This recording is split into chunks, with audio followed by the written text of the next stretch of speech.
Welcome to Fearless with Jason Whitlock. I am Jason Whitlock, your host. Happy Wednesday. Happy Wednesday. Happy hump day. We're soldiering through the week. I hope you're enjoying it. We have an awesome show for you today. Steve Kim's going to be here. We're going to talk a little bit about the sports world.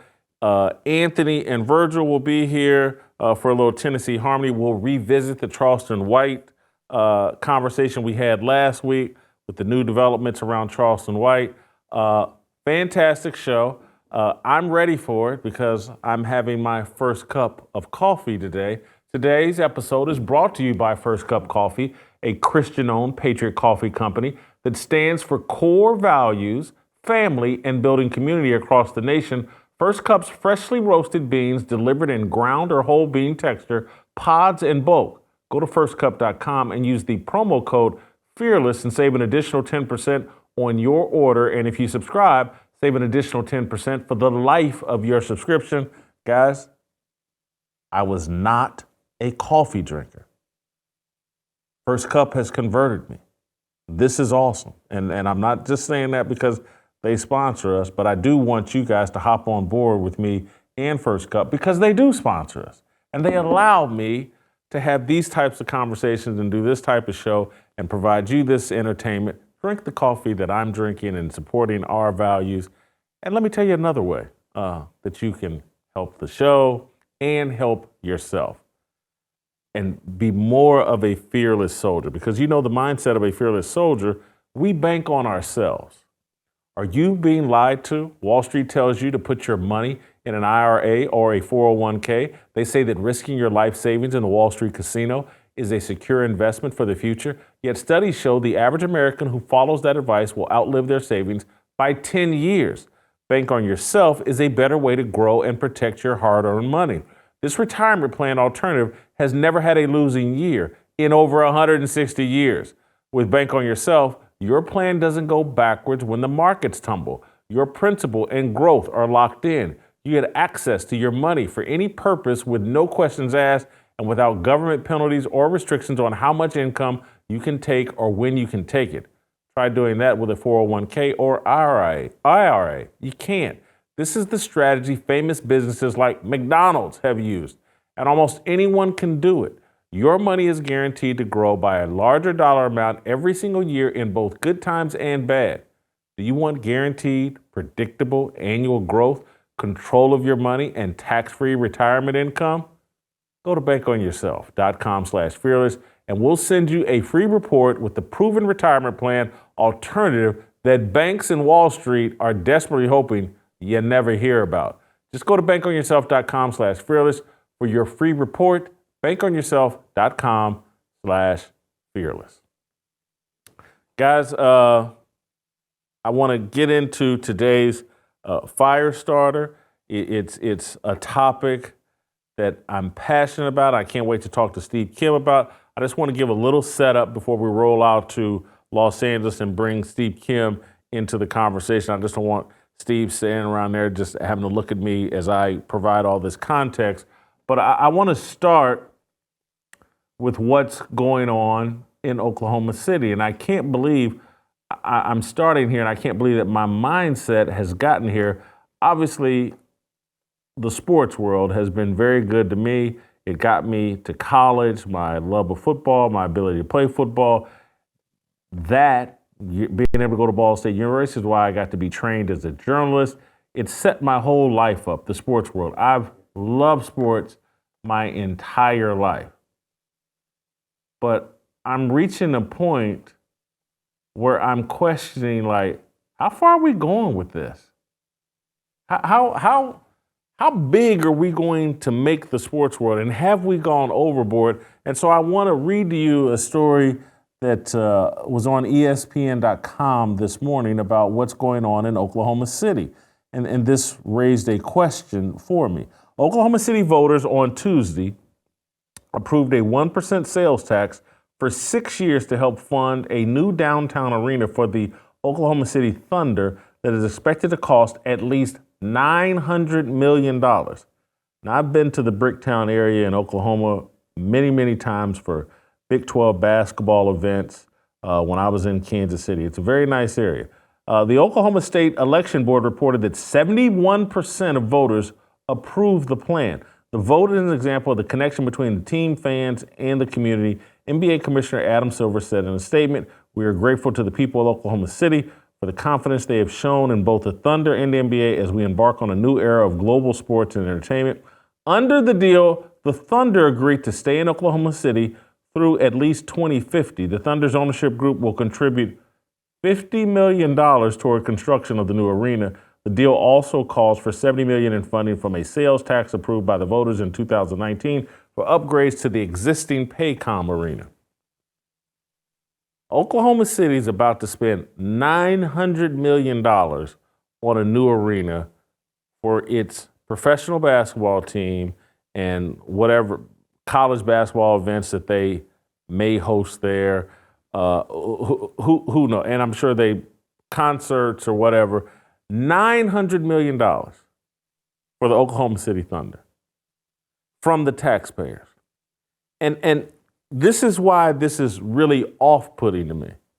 Because taxpayers in the heart of America, Oklahoma City, what percentage of the people in Oklahoma City do you think are like red-blooded, patriotic Americans who are having their tax dollars used to support the NBA, which supports and promotes values that China loves, that leftists love, that Marxists love, that denigrate America? As professional sports, and I think about earlier this week or yesterday when I showed you the video of LeBron James, the biggest star in the NBA, walking into an arena, a college basketball arena, watch his son play. The national anthem is playing, and LeBron James is just walking, strolling through, comes, sits in the front row, sits down, no respect for the national anthem. And so there was a time when I was like, cities and towns and states that help finance these sports arenas, I was halfway on board with. Sports used to promote American values, used to be foundational to promoting America as a force for good. Well, now that America, that's pro sports, don't promote that. And many of its top athletes and the leagues actually promote the opposite, that America is a force for negative. Why are $900 million for 12 or 15 basketball players in Oklahoma City for them to make millions upon millions of dollars?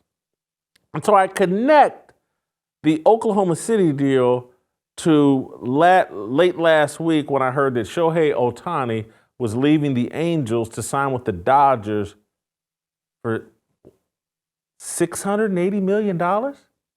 And again, I'm not that great with math, but I thought they said, is he making like $70 million a year or was it $60 million a year? Math's not my strong suit, but a lot of money a year. A record contract for Shohei Ohtani. And I don't care how it sounds. Major League Baseball, the great American game, is paying a non-American citizen, or maybe he's a new American citizen, I don't, $60, $70 million a year? And I don't even care if he was an American. I don't care if it was Mark McGuire. I know he's old and retired. I don't care who, because I don't care if it was some American player. $60, $70 million a year for playing Major League Baseball? For playing football. The $50, $60 million a year we're paying Patrick Mahomes. Does this make sense? And taxpayers are building the arenas and stadiums that are allowing this to happen. And so it's one thing when professional sports are about promoting values consistent with promoting America. But when it's now become crystal clear that professional sports promote values that are anti-American, We as taxpayers are so stupid. 71% of us are like, hey, yeah, let's spend $900 million so 15 basketball players can make millions and millions of dollars and take a dump on America. This insanity has to be questioned. I'm not going to say stop, but at this point, it has to be questioned at some point. It makes no sense. It's not healthy. It's connected to, and I want to show you, and again, I've gone from Oklahoma City Thunder, $900 million, to Shohei Ohtani, $680 million to play baseball for 10 years. That's $68 million a year. I can do the math on that. 10 years, $680 million. 68, nearly $70 million a year. To now I'm going to jump to something that happened last night in the NBA and try to connect all these dots. Draymond Green. Draymond Green just got ejected from his third NBA game. In what are we? Let me double check here. I should have already known this, but I want to look at the standings here. Yeah, we're just 20 some odd games into the NBA season. And Draymond Green's been tossed from 3 games already. And last night, he got ejected for basically taking a swing at an opposing player. He got ejected. I think we have the clip. I think we have the clip. Yeah, let's watch Draymond Green as he gets ejected for the third time in a season that's not even 25 games old. He's already been ejected 3 times. Watch the clip.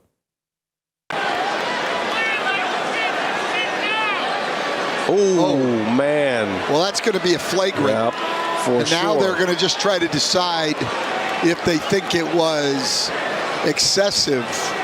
It's going to be at least a flagrant 1, could be a 2. Which would be an ejection. Boy, that is a swipe across the face. Go to the monitor here. Yeah, pretty clear evidence right there. They're taking a look at the same angles we are, and right away. After video review, Green makes unnecessary and excessive contact to the face. The foul has been upgraded to a flagrant foul penalty 2, and Green has been ejected from the game. There you go. When you hear excessive, that's it. Draymond Green is out. We're 20 some odd games into the NBA season.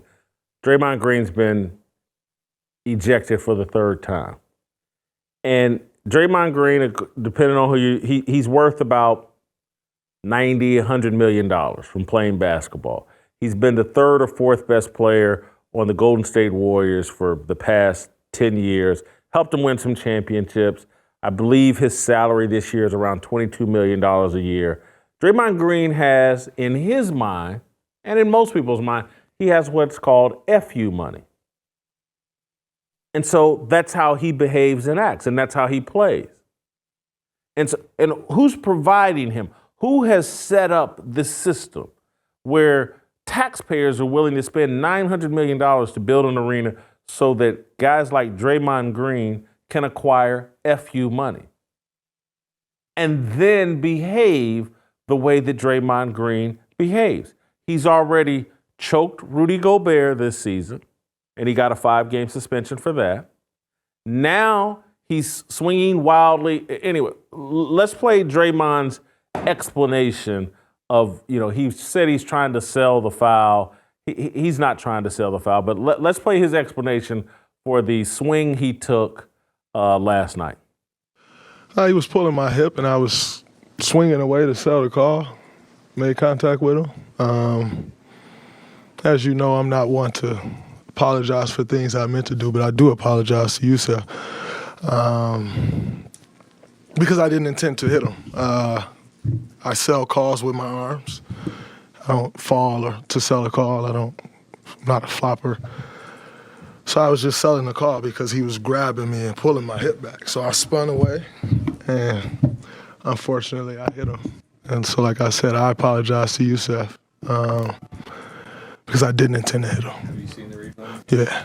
How did it look to you on the replay? I mean, as I've said before, any replay, if I go look at every replay of everything, a replay it's never going to look good, but like I said, I know my intentions. My intentions were to sell the call. And, I also don't think I'm an accurate enough puncher to do a full 360 and connect with someone. So it's unfortunate. So we've seen Draymond Green punch Jordan Poole in the face in practice before the start of last season, I believe, or maybe the year before. My memory's getting fuzzy. We've seen him choke Rudy Gobert this season. Now we've seen him punch this guy, Nurkic, Phoenix Suns guy, big game or whatever. Draymond has FU money, and so he acts like an FU player. We are providing him the opportunity to make FU money. We're building, financing the $900 million arenas that these guys play in. And these guys are exhibiting behavior that is irresponsible, is anti-American, is, hey, we're treated unfairly, we're victims, America's racist, it's terrible. But we keep giving them FU money. And they keep saying F you to fans. Hey, you know what? We're going to load manage and we're going to play when we want to play. And now that the NBA has cooked up some in-season tournament scheme and put all this pressure on us to play every game, you know what? I'm just going to behave wildly and I'm going to get suspended from games. I'm going to get ejected from games. I'm going to load manage the way that I can load manage without calling it load manage. Because I have FU money. And if they suspend me, does it really matter? If they dock my pay, does it really matter? I'm worth $100 million because I'm a basketball player and I can do whatever it is I want. How long are we going to go for this? I mean, it's very, very frustrating. It's very hard to break this habit. I love sports. I love basketball. I love football. I love golf. I love competitive sports. But at some point, we've gone too far. We've given tall, athletic people that hit the genetics lottery, we've given them way too much, and they don't appreciate us or this country. We've created the FU athlete. We've put people that don't have any real understanding of the sacrifice, any gratitude for the sacrifice that was made in this country to allow them to have these leagues and to make all this money. The most ungrateful people in the world, most privileged people in the world. They want to run around and talk about white privilege. Nothing really compete. Well, there's athletic privilege and then there's beauty privilege for women.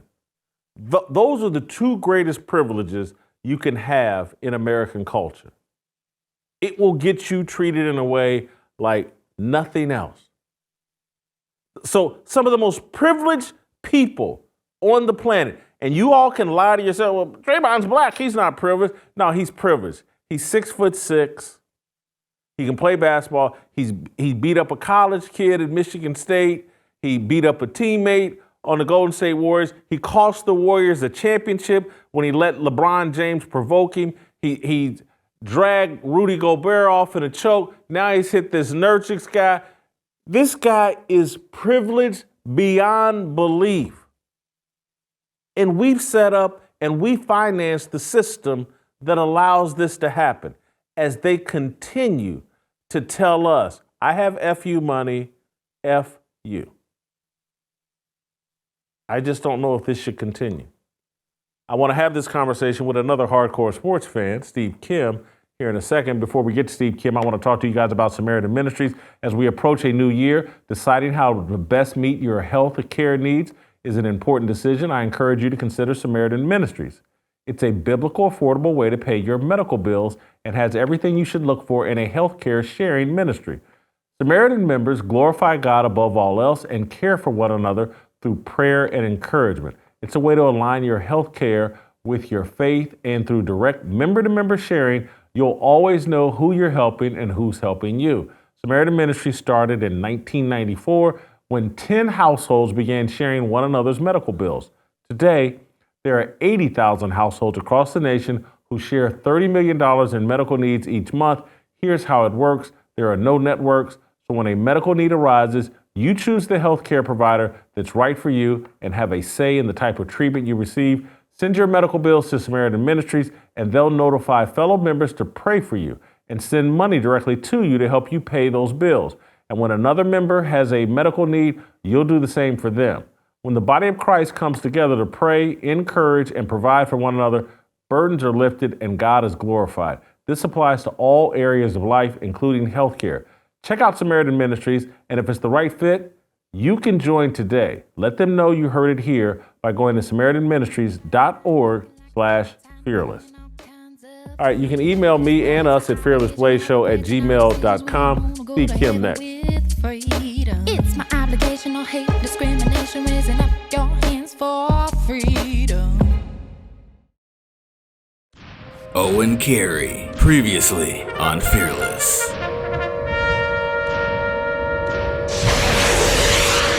I had 4 interactions with Dion leading up to that exit meeting that made me think, I don't think he cares how hard we work. I think he's just going to get rid of us. And these 4 interactions were all in the same place. They were all in the elevator going up from the locker room.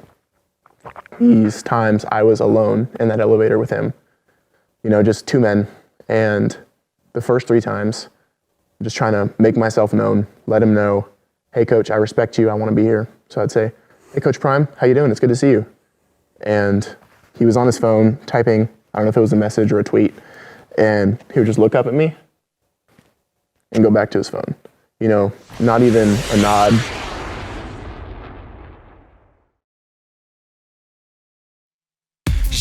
모두다 빨리 박수 쳐 기다리지 말고 서둘러 Reason that I'm back is to feed you raps I see that you are 배불러 So fly All right, welcome back. Let's roll out to Los Angeles, bring in the Korean Cosell. I'm gonna pay Steve a compliment here. This dude's awesome. I mean, he really is. I love Steve's sports takes. Once a year, I'll say something nice about Steve, and I just did it. Steve, what do you think about? Whoa, wait a minute. Was that my Kwanzaa gift? Season's greetings. I can't wait. That's your Christmas gift. I can't wait till 51, 52 weeks from now when I hear that again. But yeah, go ahead. My segment has started on my show. Go. Yeah, that was great. Steve Kim is great. Steve, honest to goodness, I'm Shohei Ohtani, $900 million for OKC, and then I look at Draymond Green and his behavior, and if he were worth $5 million instead of $100 million, I don't believe he would behave this way. And I think if these athletes didn't make so much FU money, I think LeBron James would stand for the national anthem. But I just, at some point, these guys have just become, they're all unlikable to me. They're all unrelatable and unlikable. Do you share any of this sentiment? I share the sentiment, but there's going to be a thing or two I say it's going to surprise you. As for LeBron James, do I think he likes being American? Of course he does. They all do, because he actually has the means to live anywhere else, chooses not to. But this is what he's doing when he engages in activities like this.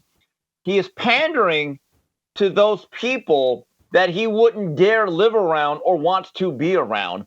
But this is the survivor's guilt of a lot of athletes and celebrities.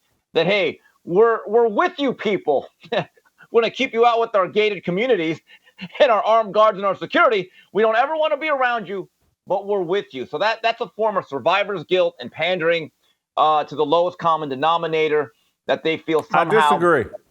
Okay, well, we're allowed to do that too. And so the other thing is with Draymond Green, I kind of enjoy it. He is the rowdy Roddy Piper, the heel of the NBA, and like T.I.'s son, he stands on business, and at least he's doing in more creative ways to find a way to do load management. Let's face it, Jason, none of us care about the NBA up until, May? I don't even care, period, at all nowadays.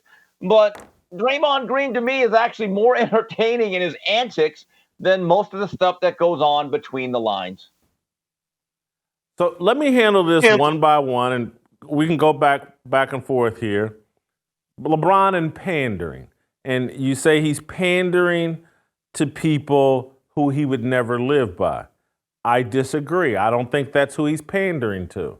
I think he's pandering to high-profile globalists, executives and corporations and countries, China at the top of the list. That's who I believe he's pandering to. I don't think him walking in and not sitting for the national anthem, I don't think that's appealing to poor people in the hood. I don't think they sit there and go, yeah, LeBron. You know, they. I agree there. Jason, there's a lot of people on Twitter like, yeah, see, he understands. And I'm like, no, he doesn't. No, he doesn't. He'd walk right across the street. Okay, but. I mean, these very same people, if he saw them walking, he'd change streets. He would. Honestly, he would. I don't believe those people on Twitter are being authentic, for one.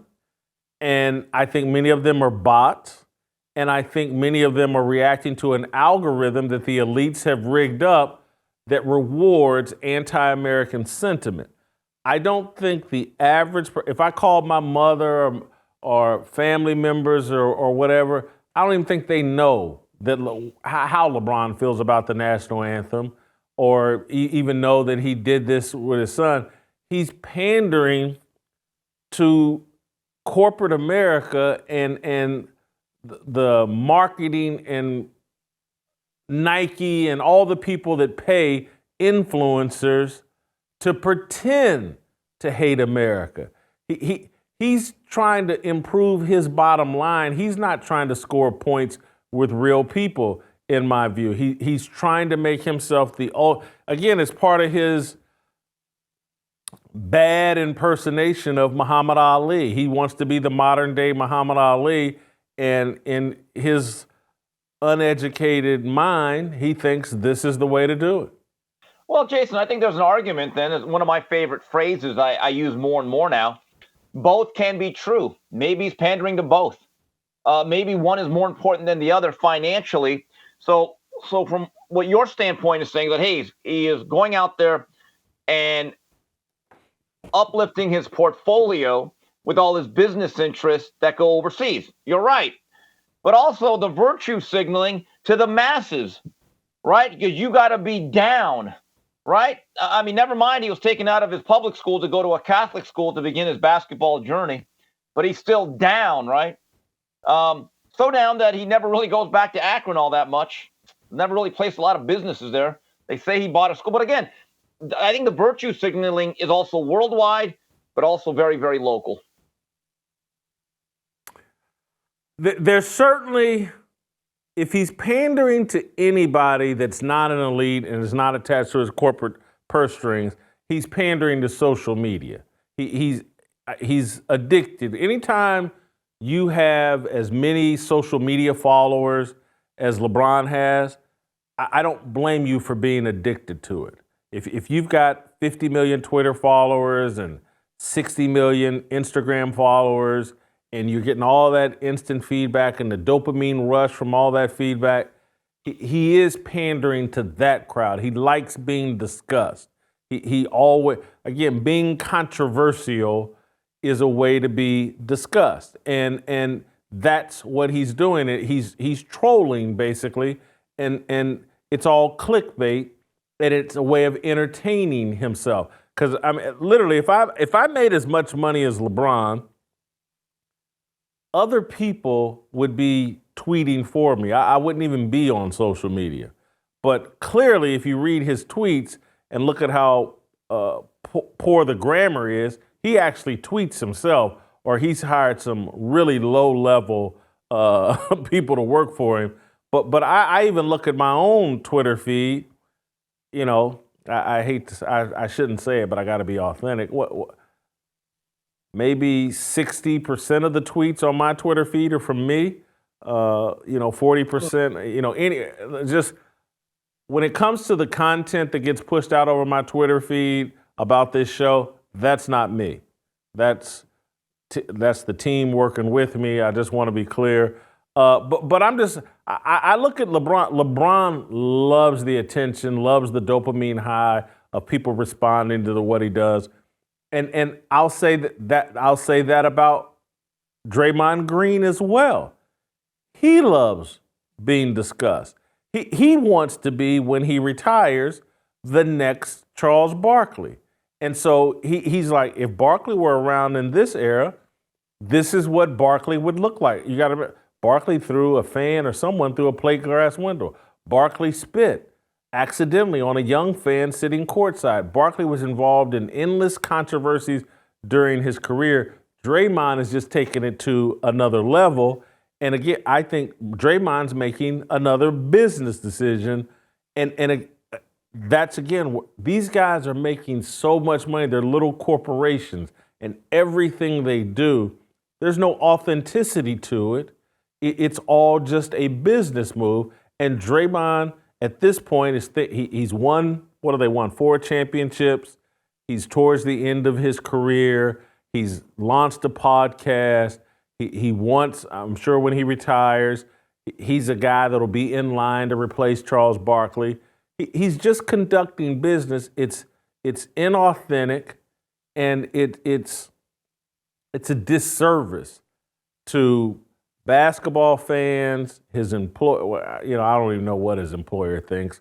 Who knows? But none of it is authentic. And I go back to the more money we've pumped into sports across the board, the more inauthentic all the athletes have become. These guys have nothing in common with Muhammad Ali, Jim Brown, Roger Staubach. Nothing. These are businesses that do fraudulent things to generate as much revenue and as attention as they can. Yeah, I think a lot of that's true. But let me go back here. What an insult to Charles Barkley. Charles Barkley, at his peak, was legitimately a top 5 player in the league with Michael Jordan, Larry Bird, and guys like Hakeem Olajuwon. I think a couple of years he finished 2nd or 3rd in the MVP voting. And Barkley said it best about Draymond Green overall game. He said he's mastered the triple single. Draymond Green's a really effective player. He's the 4th best player on championship teams. That's what he is. He's I would say, a more athletic, versatile kind of Rick Mahorn, Charles Oakley, maybe an Anthony Mason type of guy. A guy that's going to do the dirty work. He's going to muck it up. He's going to be the physical force. He can guard the rim a little bit for a guy his size. I mean, he's a very valuable player, but I would not. But here's the problem. Barkley was an iconic figure. That guy had national endorsement deals. I am not your role model.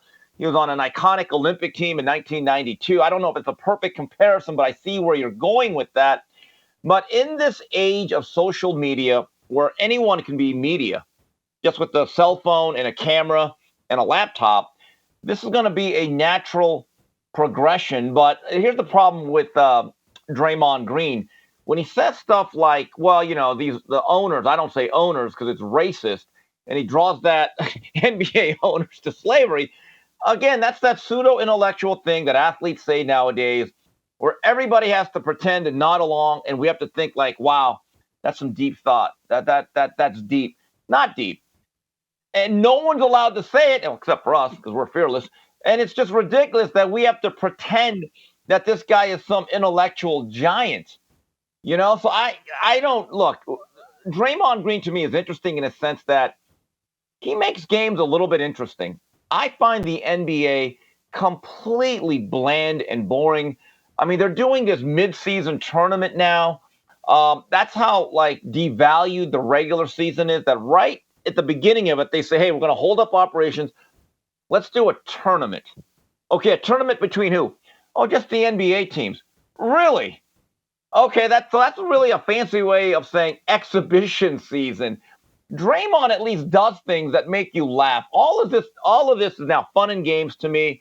And to me, he has become the wrestling heel of the NBA. And quite frankly, some of it I do enjoy. Let me ask you about another aspect of my argument.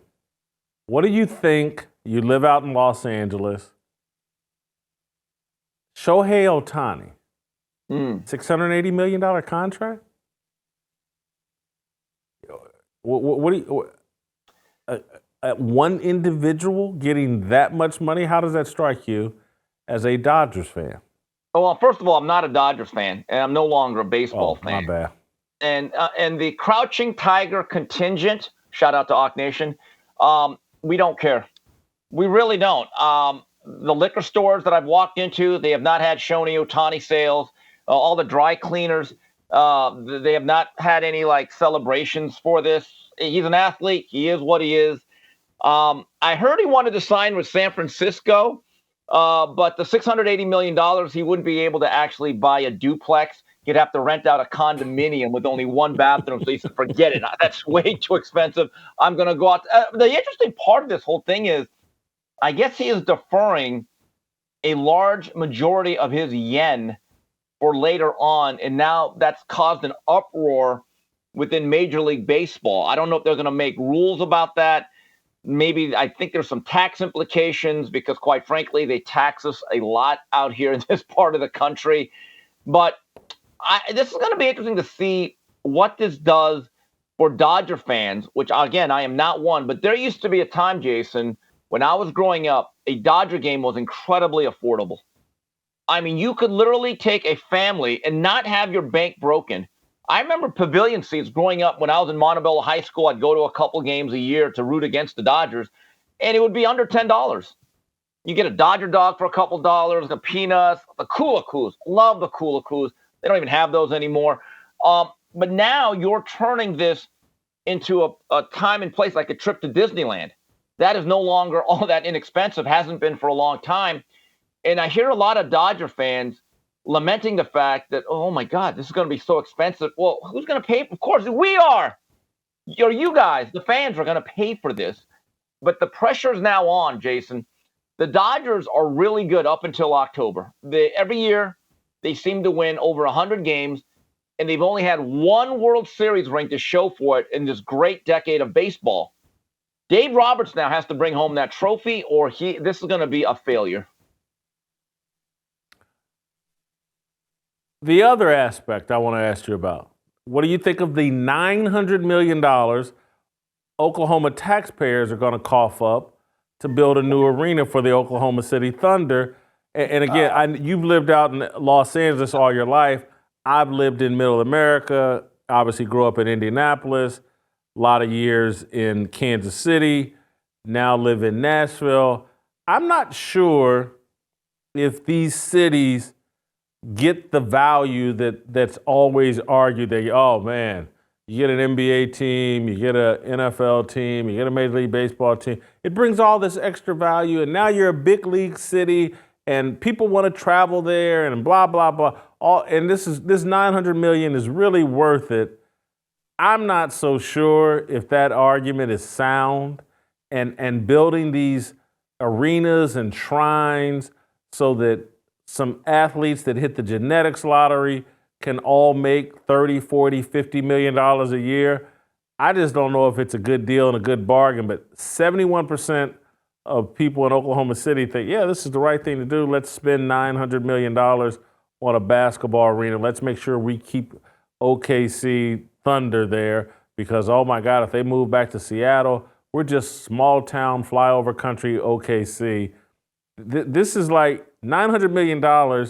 This is almost like these women you see running around with these accessory dogs to make themselves look cute. And OKC is going to pay $900 million for a little accessory NBA franchise that'll never have Kevin Durant, James Harden, and Russell Westbrook ever again. Anyway, think it's a good deal for these cities? Yeah, first of all, if they went back to Seattle, I think they'd have to go there without Clay Bennett. Okay, so this is the cost of being a major league city, is that this is extortion. And I agree with you. What is the value, or is it just merely an intrinsic value, which you could never really put a concrete dollar amount on? I mean, you'd have to get an economist to figure out those 41 games a year, what type of economic impact does it have to that surrounding city? You know, a lot of these stadiums are now built in with other businesses on the same block. But as someone that lived in LA, Jason, I can honestly tell you this, and you were there for a good part of it. We got along just fine without the National Football League for 20 some odd years. As someone who grew up as a diehard Ram fan that idolized Eric Dickerson, it was tough for about a year.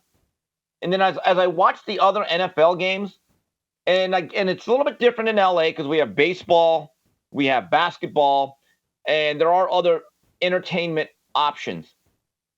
This is a tough question for me to answer because I lived in LA my whole life. There's a lot of things to do out here from an entertainment and sports perspective. In Oklahoma City, I'm assuming you care about the two major colleges, Oklahoma and then Oklahoma State.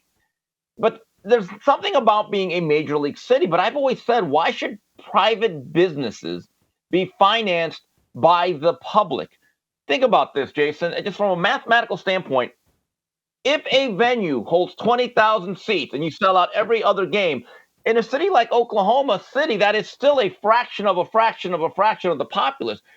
And this is what I've learned as I've gotten older and my view of sports and entertainment has changed. Jason, there's a lot more people in this world that don't care about sports that actually do. There are a lot of people in OKC. They probably know of the Oklahoma City Thunder. They probably don't really care still. They really don't. And so I don't know. I think Oklahoma City, you have to make this decision is like, is this good for the city? Because then on the flip side, I wonder what Oakland thinks. Because Oakland, in about 2 years, Jason, they are not going to have the Raiders, who they loved. The Golden State Warriors moved across the bay. So it's almost like they have really moved. Now the Oakland Athletics are going to be a Las Vegas team. I would like to ask one of those people, like, hey, if 20 years ago we would have told you you get none of this, does that change the identity and the dynamics of being a major metropolitan city? It's an interesting question about Oakland. I didn't even think about that, in terms of both the Athletics, now the Raiders, right. And I used to go to Oakland a lot covering Chiefs games. That place was a bit of a hellhole, a little dangerous getting in out of there. But it's a fascinating conversation and discussion. I'm telling you, I watched Draymond last night, and I just said, this guy doesn't care. He's made so much money, he just doesn't care. And I look at all these athletes, and they don't even have to have $190 million like Draymond. A lot of these guys, they got 15, 20. Antonio Brown was the exact same way. He used to text people pictures of his bank account or whatever, feeling like he's got FU money, and that's how he behaved, like it didn't matter. I just don't think overall it's a great long-term play to give these guys lifetime wealth for 2 or 3 years worth of playing. Well, Jason, I look at it another way because you know me, I always look at the positive. So all of those athletes that say they care about the community, and I hear a lot of complaints about nail salons and liquor stores. Well, look at all that capital coming into their people. See, now we got to turn it around and say, you know what? I don't want to hear any more complaints about who is selling you your Colt 45 or your Schlitz malt liquor. Start your own brand, start your own stores, buy your own properties, create your own. I went there because I'm seeing more and more videos. I'm like, nothing is stopping anyone from buying businesses in the most depressed communities. There's only a certain amount of people that are brave enough and stupid enough to do that every day. But I actually think it's a great opportunity that the Draymond Greens of the world, who really speak out about societal ills, with their economic largesse, now they have a chance to really pour into the community and create their own grassroots businesses. So we got to look at it in that vein. I don't look at it as I'm a capitalist. I don't mind people making all the money they can. They have earned that. But with that comes a responsibility if you're going to couch yourself as a social justice warrior. Steve, I said something nice about you at the beginning of this segment. Now I'm going to try to alley-oop you to say, do you ever rewatch the show and go, good God, Whitlock has created an environment where I can say anything I want, and it's the only place. I mean, because would you buy your Schlitz malt liquor, buy it anywhere you want? It is the truth, and it's the way people talk amongst themselves as friends without anywhere. And I listen to you talking, and people's heads are, why is Whitlock letting that Asian dude say that? And I was like, because he's being authentic, and that's the way we talk. Have you seen my Twitter feed? Why do you think a lot of boxing Twitter hates me? I don't pander to the lowest common denominator. Criticize me when I lie, and that's it. But I want to get into that. That's a real funny thing. Who is this Asian guy to talk about black culture? Well, it's funny. When it's Jason Whitlock and Charleston White talking about it, when they say the exact same things or the truth, those very same people get upset. So it's not even about the color of my skin or your skin. It's about the content and the bluntness of truth. And the other thing is, what I find really interesting, those very same people, all they ever do is talk about a lot of other cultures. They do. They point the finger a lot. They never pull the. So I'm just saying, look, don't even worry about my color. Don't worry about what I am. And people say, we never talk about Asian culture. Here's the thing. I'll make a deal with all those people. Say all you want. It'll never bother me. It's okay. You can say what you want about our driving. You can say what you want about our lack of. It's fine. Because at the end of the day, it really doesn't matter if it is the truth. And either you care about the truth, regardless of who it comes from and the content of what is being said, or otherwise you're grandstanding. Because because I don't really care about how people treat me based on what I say, but I do actually have a lot of, I would say, admiration for black conservatives that go against the grain. I make sure I retweet them a lot on Twitter, and I know people hate it. And you know what? I've always said there's nothing that is keeping you from unfollowing or blocking me. Steve, before I move on to a different topic, I want to talk about something my mother's passionate about, and so am I, earning a little extra cash with Prize Picks. Are you testing your skills on Prize Picks this football season? It's the most exciting way to play daily fantasy sports. If you have the skills, you can turn $10 into $250 with just a few taps. Prize Picks is really simple to play. You can make your picks and submit your entry in less than 60 seconds. Quick withdrawals, easy gameplay, an enormous selection of players and stat types are what make Prize Picks the #1 daily fantasy sports app. My mom sent me some of her picks for Prize Picks she's selecting for the NFL weekend. She's got CD Lamb, Cowboys receiver, with more than with a passing, rushing, or receiving touchdown against the Bills. She's got Gardner Minshew, more than 21.5 pass completions versus the Pittsburgh Steelers. That's a little iffy. 22 pass completions against the Steelers defense. Mama, I don't know about that pick. Brock Purdy, more than 265.5 passing yards versus the Arizona Cardinals. I like that pick. Go to prizepicks.com/fearless. Use my promo code FEARLESS for a first deposit match up to $100. That's prizepicks.com/fearless. Use the promo code FEARLESS. Prize Picks, daily fantasy sports made easy. Steve, I want to move on to Cam Newton. Cam Newton has said something very fascinating. I want to play you this clip of Cam Newton calling out all the game manager quarterbacks he sees around the league and get your thoughts. Let's play the clip. Yeah, Lamar Jackson, obviously Patrick Mahomes, Dak Prescott, Brock Purdy, but Brock, they're not winning because of him. He's not turning the ball over. He's managing the game. And if we were to put that in its own right as game managers, This may ruffle a lot of feathers, but it's honest. Brock Purdy, Tua Tagovailoa, Jared Goff, and really, Dak Prescott. These are game managers. They're not difference makers. MVP. And when you say game manager, I'm not asking you to go out and win the game. I'm just asking you not to lose. Not to lose the game. Exactly. So with that being said, I'm saying like, yo, if we're going to really call a spade, there's a difference between managers of the game and difference makers of a game. That's not to say that they can't win the MVP. Correct. But it just is what it is. Your thoughts on Brock Purdy? Purdy. Well, hold on. First of all, tell me when you saw that, you did not have visions of Mario Brothers with that hat. That man's hat collection is impressive. The Mad Hatter has really taken over my timeline. There's a couple things here. There are people like Kimberly Martin. Boy, she stepped in it today.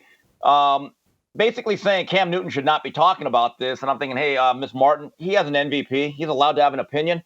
But with that said, I kind of agree and disagree with a lot of what he says. In terms of Dak Prescott, to say that this year in a season where he might be the MVP, and you look at Dak Prescott statistically, every year he's getting about 4,000 yards and close to 30 touchdowns. Now, Brock Purdy's interesting. He's actually pushing the ball downfield, Jason. If you actually really watch the games, yes, they do a lot of things to help him, but he is actually driving the ball downfield. And one thing that he does very well, he throws the ball on time. Does not have a great arm, but he makes up for it with timing and precision, and he gets the ball into the hands of the playmakers. He also talked about Jared Goff. Jared Goff, I tend to agree with him on that because Jared Goff needs a very strong running game, and everything has to be perfect, and then he does surgery. But as we've seen in the last month or so, Jared Goff has kind of shown you he is who he thought he was. Don't crown him. Word to Dennis Green. So, but the thing is, when did game manager become a pejorative? Jason, every quarterback that is good has to be a good game manager. That means staying away from turnovers, checking in or out of the bad play into a solid one. Making sure you understand field position, understanding when you have to go out there and take a risk, and other times, just, you know what, let's punt the ball, pin him deep. Because the one real criticism that I have of Cam as a player is that he did not make enough of the routine plays, Jason. For every spectacular play that he made, there were too many times on a deep comeback or a dig route, he would throw a one-hopper. And that's a routine play. And I recently read a book from the great Robert Montgomery Knight, The Power of Negative Thinking. I thought it was a fantastic book. And he said something that more games are won and lost on bad plays than they're ever won or lost by great plays. In other words, the routine play is what you're going to really have to execute 95% of the time. And guys like Purdy and Prescott this year, they're making a high percentage of the pitch and catch. And that's where a lot of the criticism from Cam comes into play. Jason, I looked up his stats, and I'm not big on stats, but did you know Cam Newton only had one 4,000-yard season? His rookie year. I did. That's, in this era of football, that's tough. Yeah, Cam, what Brock Purdy and Dak Prescott would say is, Eddie, what you're doing, by the way. I'd rather be a game manager than a game destroyer. And Cam, the last 3-4 years of your career, you were a game destroyer with your mistakes. And so Cam is really what he's saying. A couple things are going on. One, he's saying these guys ain't as good as I was in my prime. And, he's making an excuse. I never wanted to be a game manager. I'm a playmaker. I'm a game changer. And that's who I am. And if he had learned to manage the game and take the layups and then occasionally be spectacular, he'd still be in the league. And he wouldn't be dressed up as Homie the Clown somewhere on a podcast trying to get some network to take him seriously as a broadcaster because that's what he's doing. He's saying a lot of provocative things. And look, he appears like maybe being a successful, sustained podcaster is going to be Cam's actual real career. You know, in football, he survived as a great athlete and on great talent for a long time. Maybe he does have a knack for being a podcaster because he says interesting things, whether you agree or disagree with him. Right. And look, I want to give Cam some credit. We've talked about this before. That 2010 Auburn team is among the least talented ever, at least offensively, to win a national title. There's no other player on that roster that had a single yard or a stat in the National Football League. So he literally carried that team, and he led some great comebacks that year against Clemson, certainly against Alabama. Then in 2011, he had one of the best statistical years ever for a rookie. The 2015, one of the most dynamic seasons I have ever seen from any player, with Ted Ginn as his number one receiver. Think about that. It's not like it was Steve Smith out there, okay? But there were too many years where there was unsteady, inconsistent play. And Jason, my view in today's quarterbacking, where the rules are so in favor of the offense. Here's what I want for you to be as a quarterback: a facilitator and a distributor of the football to throw not only accurately, but on time. And that's one thing Brock Purdy is very good at, that the ball just isn't where it's supposed to be. It's there at the correct time to allow people to head upfield. Bill Walsh was a big proponent that, look, I don't care about percentage completion rates, because if you throw the ball behind a receiver and you don't allow him to turn upfield, I actually think that's a bad throw. Purdy does a good job of throwing it on time. And you know what? Prescott is a guy that every year, and I know he has not been a great playoff quarterback. Here's what I'm getting from Dakota. Right around 4,000 plus yards, always close to about 30 touchdowns, and he seems to be a steady, stable leader, because it cannot be easy being the quarterback of a team that, A, has iconic quarterbacks of the past like Roger Staubach and Troy Aikman, and an owner who literally puts you on the microscope every week because he's the only one that ever does a post-game press conference almost every week. That's a very difficult job to navigate, and I think Prescott, short of having playoff success, which is big, Jason, I think he's been a very, very admirable player. I agree with you. Steve, great job as always. Appreciate you.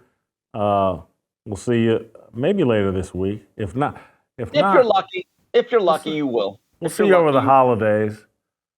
We'll see you over the holidays. But anyway, thank you, Steve. Great job. Stick around.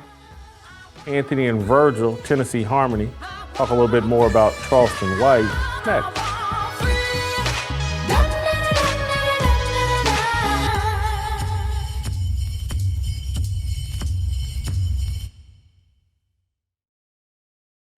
Caden Robertson, previously on Fearless.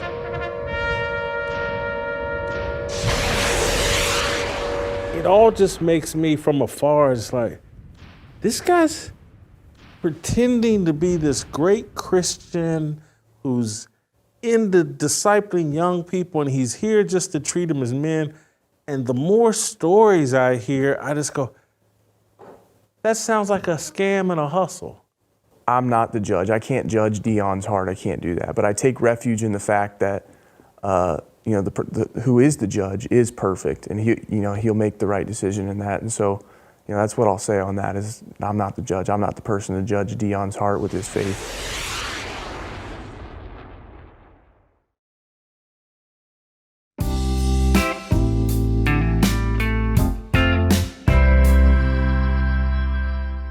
All right, welcome back. Time for some Tennessee Harmony. Anthony Walker, Virgil Walker, the Walker brothers. They're not brothers, but they might as well be. Well, they are. Yeah. They're brothers in Christ. What am I talking about? Of course they're brothers.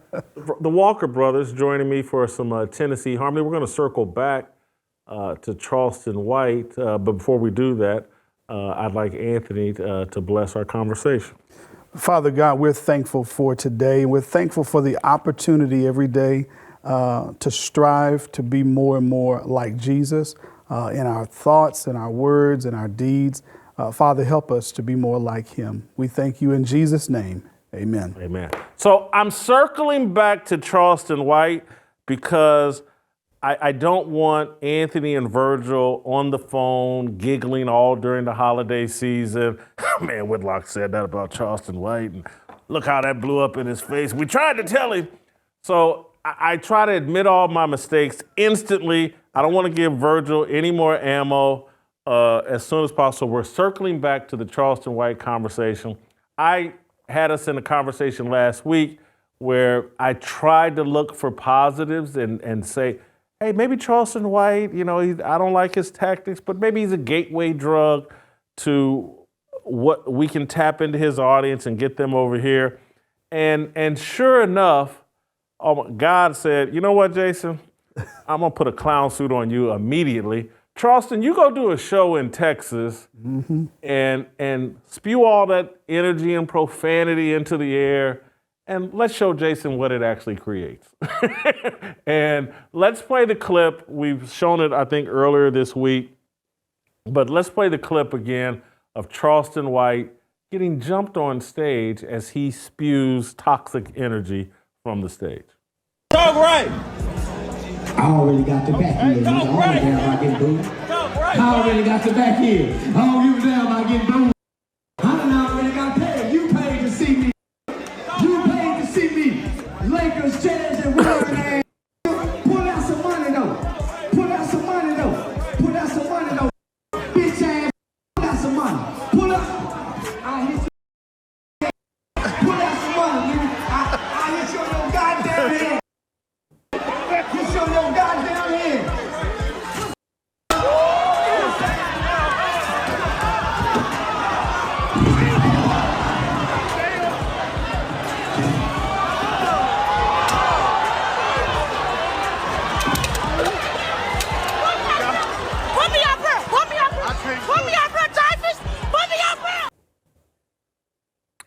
So, watching that, and I watched it obviously over the weekend and earlier this week on the show, it turns my stomach to see that. And because I see, I watched the video earlier this week of Paul Pierce and Kevin Garnett talking about LeBron James, and the way that Kevin Garnett was talking about Paul Pierce is they're friends, but he's calling him the N-word, he's calling him MF. And I'm just like, wow, we've normalized a way of addressing each other that even when it just doesn't work over the long haul. And I know we think, oh, it's a word of endearment, but if you keep spewing out this kind of energy, eventually it's going to boomerang on you and create a negative consequence. So anyway, I just wanted to circle back to Charleston White just to say, yeah, I don't think I can get this, and I don't think I can go net positive here. And I actually now want to go back and say, yeah, on a deserted island, I think I'll choose Cam Newton over Charleston White. Now the context you said, it was just a question. Now, yeah. If we get into a point, certainly, that clip shows us that, Charleston at some point has drank his own Kool-Aid, drunk on himself, as we may say, or he's, and this goes even to his point about, everybody was paying attention to what I said and not what I do. This is what you do. And even the things that he's choosing to say, that's all a part of it. And I'm a big proponent about our conversation about language and that, it begins to manifest itself into our actions. Our thoughts become words, our words become actions. So it shows that biblically, Paul tells us in 1 Corinthians chapter 11, he says, imitate me as I imitate Christ. Now, Paul is not Christ, but he's working from the example that Christ has laid. And in that culture and even in discipleship and in that teaching, it all goes from a pattern example dynamic. So, we're trying to live like Christ. We're trying to do that. And we keep going with example. And even as Paul mentors Timothy, he says, to Timothy, don't let anybody look down on you because you're young, but be an example. So that shows there's a pattern. Here's an example. Charleston is, as I mentioned last week, he's living out this example of gangster, thug type life, but he wants to band-aid it with, I'm helping kids, I give out turkeys, I give out toys, etc. But the holistic package, Charleston, you're not really trying to live up to, some kind of example. And so when you were bringing that up last week, you're like, well, he's, at least a start. He's not trying to be, a Christian. He even says, I'm not religious, but he's trying to make a start. But as we talked about last week, what's the foundation of that? And I see, I'll let Virgil hop in, but I see the foundation of just trying to relate. I'm just trying to be relatable to you. Sometimes in the Black community, being able to relate means getting closer to hip hop culture. Like the more I can be towards that, the more relatable I can be. So you gotta be down. You gotta have some dirt. You gotta, that lets you know, hey, we're somebody. But look at where that leads you. It leads you to a stage in Texas. Virgil? Yeah, I agree. I mentioned last time that he was a version of Todd White, and by that, what I simply or Mike Todd rather, Mike Todd. I'm getting Mike Todd messed up with Charleston White, but I mentioned he was more Mike Todd than anything. What I meant by that was not whether or not he was religious, but simply it's about a show that the flash is a whole lot more than the substance. Mike Todd is a whole lot of flash and light on substance. Do these men get things right? Absolutely. The example that I gave last time was that God will use a donkey, right? God will use anybody to get a message out. And so the idea that we think that simply because God uses us, that God needs us. God doesn't need anyone. God can use anyone. God can use everyone. So the idea that God needs us because we've said some truth or what have you, we've absolutely lost it. We need God. Charleston White needs God. That's what he needs.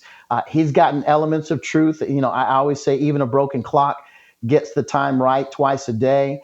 At the end of the day, it really is about the substance of what's there, the anchor of truth.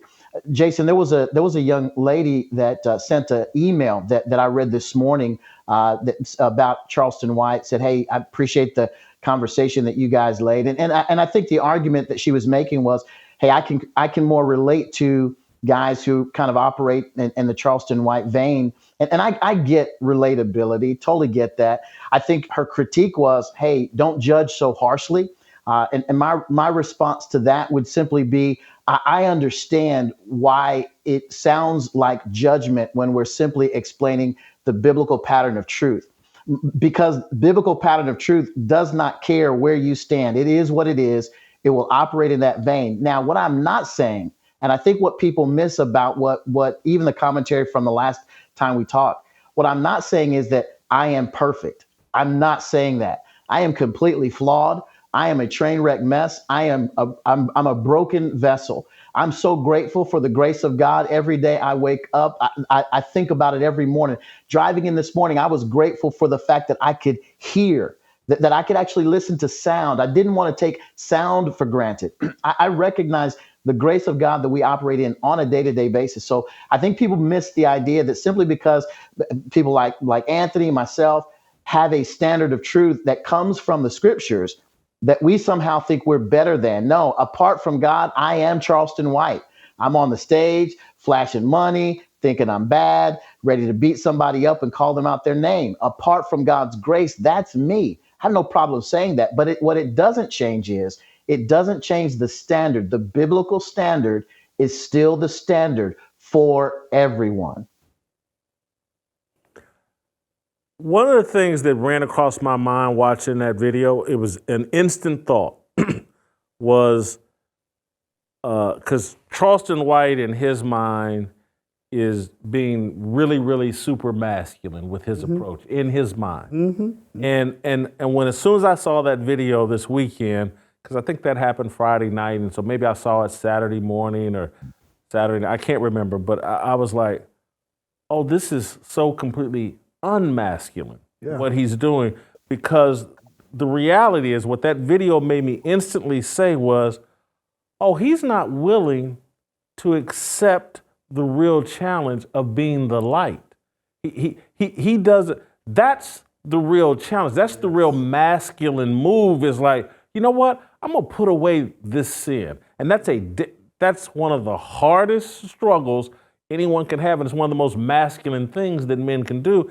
And if you're sincere, as he said, I'm trying to help these kids. He was yelling and screaming at Cam Newton, I'm trying to talk to these kids.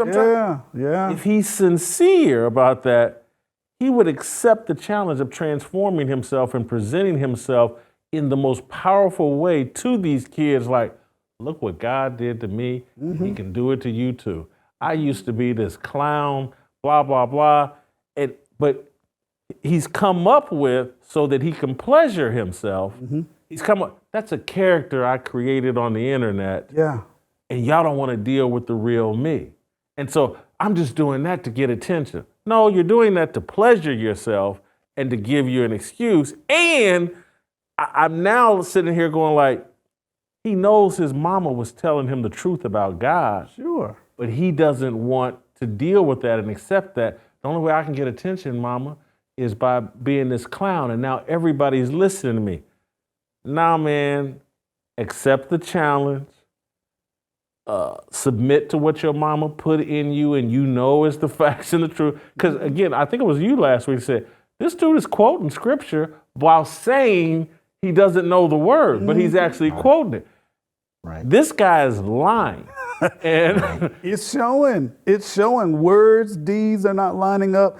And I want to go back even to what Virgil just mentioned. You know, whenever we come and comment on people who do things like this, the backlash towards us is, you know, where you're judging him, or he's not where you are. People are saying, you know, oh, I'm glad I got Jesus and you guys, you know, act like you don't need. I need him. And it's the journey that I'm having to walk with in Christ. Jesus told his disciples, he says, if any of you desire to follow me, he said, you must deny yourself, take up your cross and follow me.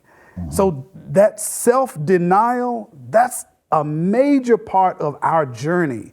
It is. Now, where we all relate, we all have the same proclivity towards sin. We all have those things we desire to do. That's me, preacher, to whomever else. We all have that. But it is that walk of self-denial. It is that walk of embracing the cross. That's the journey. And the thing about it with Charleston, he's already got a head start in the journey to say, man, I could have been put away for life. I killed somebody. Like I could have been, and I was saved from that. And then I have a mind to help these kids keep on the journey. They're not going to look to you to be perfect, but they're going to look to you to strive for perfection. Yeah. Man, that's good. The other thing that I want people to understand is like myself, Anthony, Virgil, if we wanted to talk the way that Charleston White does, we could do that. I used to talk that way. The N-word, literally MF was my favorite word. I'm not joking. I grew up at the Masterpiece Lounge, my father's bar. MF was a term of endearment. Yeah. I've made a choice to put that all away, and because this connects to your relatable point. I don't want to be relatable. I want to be wise. There you go. And that's what I think my calling is as an elder at 56, or even if I was 40, or even if I was 36 or 26, if I'm older, I don't want to be relatable. I want to be wise. And I want people to be I want young people to be like, man, I can go get some wisdom from Jason Whitlock. I want them to be relatable with the other 15 and 16-year-olds or 20-year-olds. I shouldn't be relatable to them. And it took me a long time to figure that out as someone who, you know, dated younger women and you sit around thinking, how can I be relatable? I don't want to be relatable. If I'm not different at this point, I'm a fool. If I can relate to a 25-year-old at 56, you're looking at a bona fide clown. Somebody would be cool with them. I mean, look, Charleston has a following. You would be cool with them, and they would embrace that. I mean, people are coming to his shows. Yeah. I'll say this, but Virgil, I want to hear what he has to add, but I'll say this real quickly. Solomon says, a fool speaks his whole mind. So anybody that I'm going to share with the first thing that come, I'm going to talk, I'm going to do this, Solomon says, that's a fool. It's the wise ones that mind their speech. As Paul would say, to speak those things that are edifying. Yes. Virgil, go ahead, hop back here. Don't let the bow tie fool you, man. I could say some pretty crazy things, but at the end of the day, I'm so grateful, not because of anything in me, but because of God's grace. I'm so far removed from language like that, from using words like that. I recognize that those who are able to craft language, to use language in a way that's edifying, that takes work. That takes thought. Jason, the way that you write, that took effort. It takes energy to craft ideas in such a way that it challenges others to think. It doesn't require much for you to say MF this or MF that, and then someone think about something. That doesn't require much. But for you to craft language in such a way where you could write a column or have a conversation or be on a stage and use language to articulate things that really create ideas and enlighten people. Those are the kinds of things that we need to think about. I love what Anthony said about the word. The word brings light. The word brings life. He mentioned, Charleston White mentioned that there's a separation between the spirit and the word. If what he demonstrated was any indication, I would tell people that they need to anchor themselves to the word and the spirit. Those two things need to combine in such a way that it would transform his heart, that he would live life differently. He has a wonderful platform. He has a tremendous opportunity to impact others for good. That was definitely a bad look. He needs to repent of that. It goes back to what I said last week. He needs to repent of that. What he needs is the message of the gospel. He needs the heart transformative power of the gospel to change his heart, to change his life, and to transform what he's doing.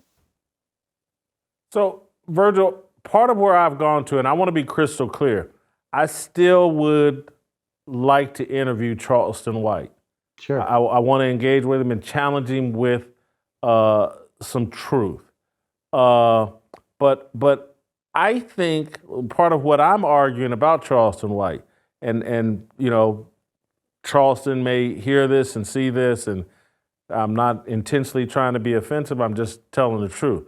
What I hear from Charleston White is he knows the truth, he's heard the truth, he has rejected it intentionally. Yes. And that's a choice and a decision he's made. And so he's chosen not to be transformed by the truth.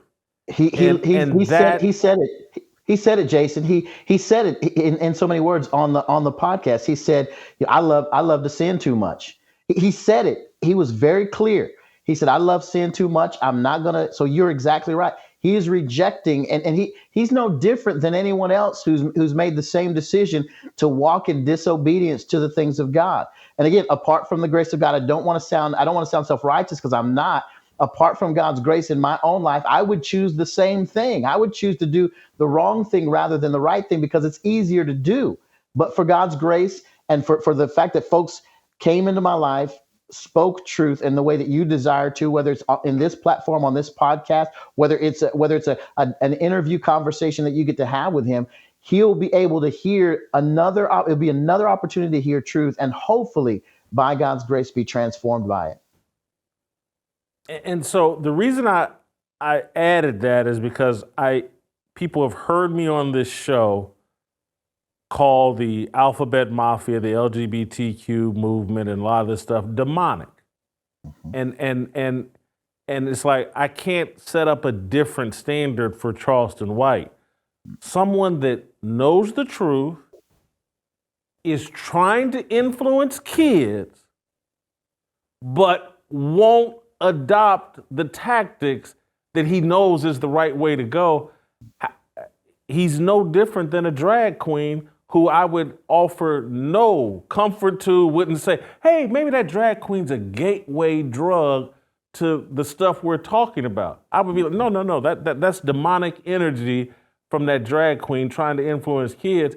And so when someone, and again, Charleston's already rejected the truth, and he may just be comfortable in that because he's so lost in pleasuring himself. But I can't judge him more compassionately because he occasionally, a drag queen may occasionally say the right things too. They may. And be like, hey, it's, there should be less violence in the inner city, but I still want to jiggle my booty in front of your little kid. Sometimes people equate me being honest about sin or a person being honest about sin as that's more noble than others. So the fact that Charleston would come out and say, hey, I'm just telling you, I like to sin too much. I like to be with these kind of women. I like to do that. And that's just me. They accept that as, well, at least he's honest about his stuff. He ain't trying to hide it. But it's just as dangerous. And I mean, all of us, again, we all could be. If it were not for God's grace, Jason, I was the recipe for a black man that falls off the rails. Didn't have my father, unstable background, living here and there. Grew up in parts of East Nashville here, off Dickerson Road, for those that know, like hard areas of town. Could have been. But thanks be to God, his grace, thanks to my mentor, thanks to the wisdom and faith of my grandmothers and all these godly men that they have put me around. And I can still go back to those areas and see, man, it could have been. That's what Paul expressed to the church at Corinth. He says, but for the grace of God, so am I. Like, I'm just that at the same time. But because of God's grace, the least I can do is to give my life back to him. Virgil, I'm going to give you final say, but I just want to add one other thing. Just, our listeners reach out and give me plenty of feedback, and I appreciate it. There's a guy, and I think his name's Roscoe, over Twitter that DM me like, hey, Jason, be careful with this Charleston White. Be very careful. And he sent me a video that is like, whew.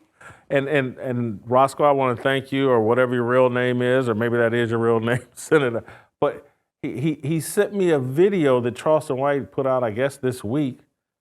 And again, I'm just sitting there. This is the stuff where I'm like, this guy knows the truth, says he wants to help kids, but this is what he's doing. And this is where I'm like, this is demonic. I still want to interview the guy because I'm going to call him out on it and make him deal with the truth. Yeah. But the guy sends me this video that Charleston put out where he's on camera in boxer shorts talking about his private parts and showing the audience his private parts and blah, blah, blah. And I'm like, and this dude thinks he's helping kids? Well, he would argue, Jason, unlike some of the other people that give away, turkeys and give away things, he donates a third of his earnings to the city where he is. It ain't no sponsors. He don't ask anybody. So at least he does that. And again, he sounds like a dope dealer. I may sell heroin, but you can get a turkey from me at Thanksgiving. Okay. Right. Okay. Yeah. I may pimp your mother out, but here's a turkey. Yes, here's a turkey. That's anyway. Virgil, final thoughts, and we'll get out of here. No, I think you guys nailed it. At the end of the day, for everyone, it's not one standard for the Christian, one standard for the person who doesn't claim to be a Christian. The standard is what the scripture says. And it makes doing this show easy because as long as I know the standard, what the scripture says about it, I can respond to anything thrown. The reason for that is because what the scripture says is indeed truth. And so last week when we talked about Charleston White, it was easy. I didn't even have to call Anthony.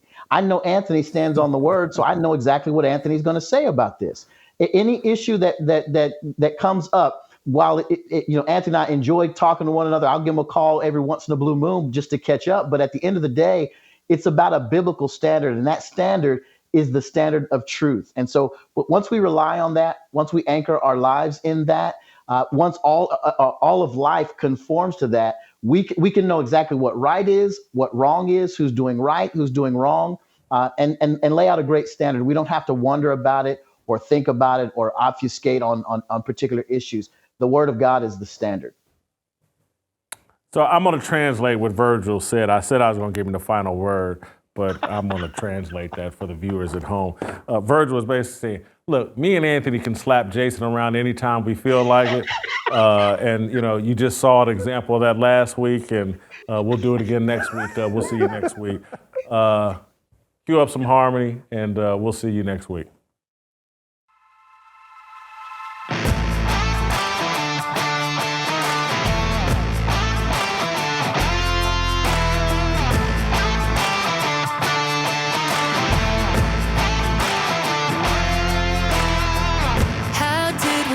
Up so divided, stop fighting and stand tall.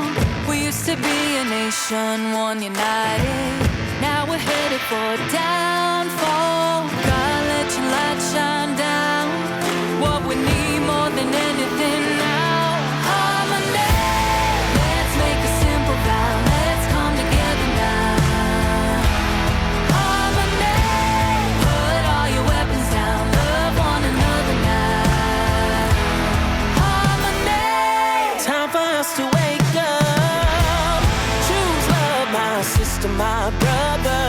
See through the lies they tell us, 'cause together we're so much stronger. God, let your light shine down. What we need more than anything now, harmony. Let's make a simple vow. Let's come together now. Harmony. Put all your weapons down. Love one another now.